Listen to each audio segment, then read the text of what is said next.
siz kimgadir hurmat qilib yozasiz-da.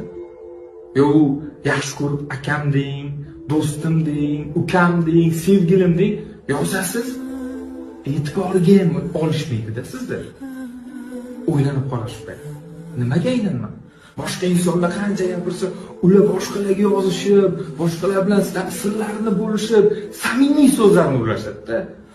Ular bilishmaydi-ku, bizga ham o'sha boshqa insonlar qanchalik shirin gaplarni gapirgisi, yonimizda bo'lgisi, har doim hamma vaqt biz bilan bo'lgisi keladi unaqa insonlarda.